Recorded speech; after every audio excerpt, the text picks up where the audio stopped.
Her name was Grace, a quiet young woman from a small village in Imo State. The kind of village where every whisper becomes a story, and no secret stays hidden for long. But Grace carried a secret that even the wind could not spread. A secret that still shakes me each time I remember what she told me. Everything started 5 years ago, during the harsh economy that swept through Nigeria. Families struggled to survive, men traveled far for work, and women pretended everything was fine so people would not laugh at them. Grace was married to Daniel, a gentle teacher. They did not have much, but they had peace. Or so she believed. One rainy evening, Daniel left their house to buy medicine for his sick mother in the next village. He promised Grace he would return before night fell. But he did not return. Grace waited outside until the rain stopped. She waited until her legs were shaking. Then fear started rising in her like a heavy shadow. By midnight, she was crying and praying at the same time.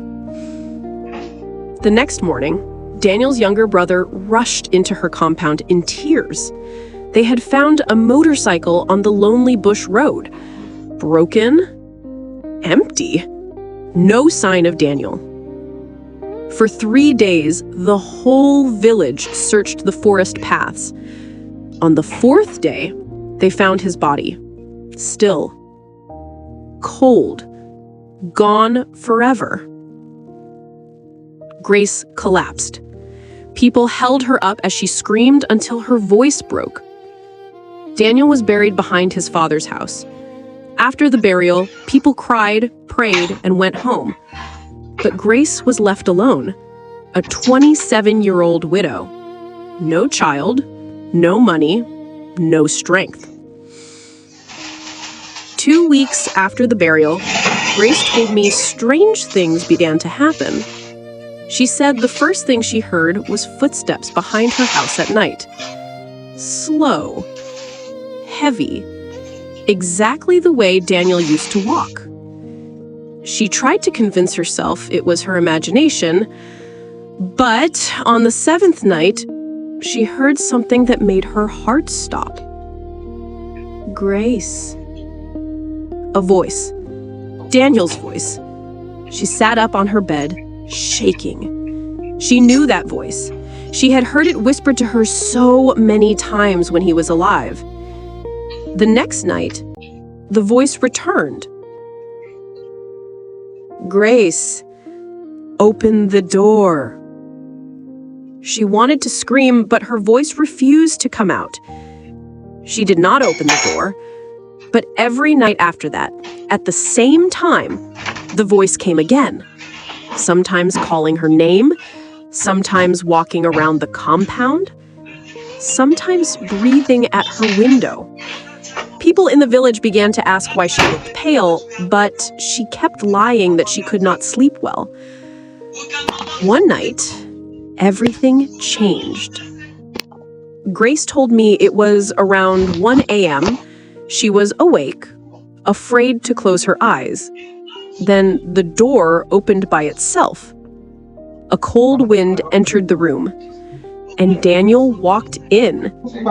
He wore the same clothes he wore on the day he left home.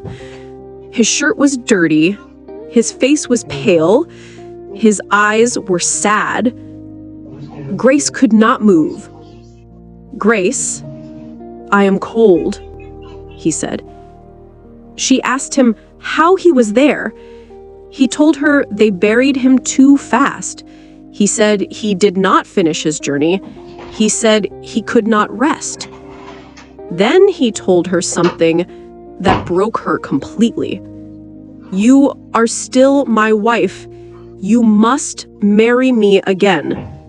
If you don't, I cannot go. Grace said she felt fear and love fighting inside her chest. Her husband was dead, yet he stood before her, asking for marriage again. For the next 3 nights, his spirit kept visiting her, talking to her, sitting beside her, touching her hair, telling her stories of cold places and wandering souls. And every night, he asked her again, "Marry me again. Then I will rest." Grace became confused. If she refused, he might never leave. If she accepted, she would be tying herself to a ghost.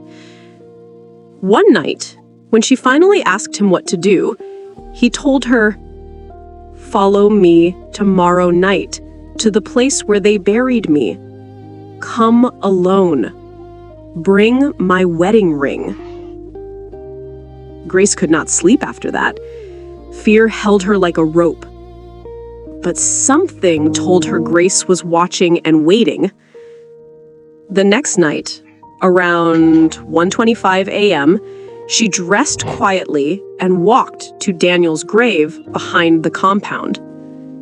The night was silent. The moon was low. Everything felt like it was listening. When she reached the grave, she heard his voice behind her. "You came." Grace turned and saw him. This time, he looked weaker. His hands were almost transparent. When she asked him what he wanted, he pointed at the soil. "Put the ring here. Say you accept me again. Then I can rest." Grace knelt down, crying. The ring felt heavy in her hand. But just as she raised her hand toward the soil, she heard a whisper. A sharp, cold whisper.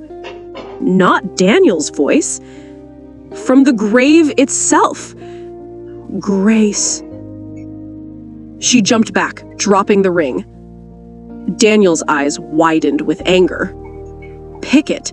Finish it now." Grace told me she had never heard him speak like that before. She refused. Daniel moved towards her, but something unseen held him back. He screamed like something was tearing him apart. Then he collapsed. "Grace, help me," he begged. Before she could move, everything turned silent. Daniel disappeared right in front of her. Grace stood shaking beside the grave when she heard footsteps behind her. She turned around quickly. It was Daniel's mother. Her lantern shook in her hand. She looked at Grace with tired eyes and said quietly, "I know why you're here." Grace asked how she knew. She sighed deeply and said, "Because the same thing happened to me when my husband died, and to his mother before her. It is a curse. The first wife of every first son is visited by the spirit of her husband." Grace stepped back in shock and asked why nobody told her. Daniel's mother began to cry. She said, "If you accept the spirit marriage, you will never carry a child. If you refuse, the spirit becomes angry. You must choose with wisdom." She pointed at the ring lying on the soil and told Grace never to touch it again. They both returned home in silence. That night, Daniel never came again. 5 years passed. Grace left the village. She started a new life in another town. She remarried a kind man and gave birth to a beautiful daughter. But sometimes, when the night is too quiet and the moon hangs low, Grace still hears something. A cold, distant whisper calling her name. Grace. She holds her child tight and prays, because she knows some spirits never forget. And this was the lesson she left me with. Do not hide your pain. Do not fight alone. Some secrets destroy more than the truth.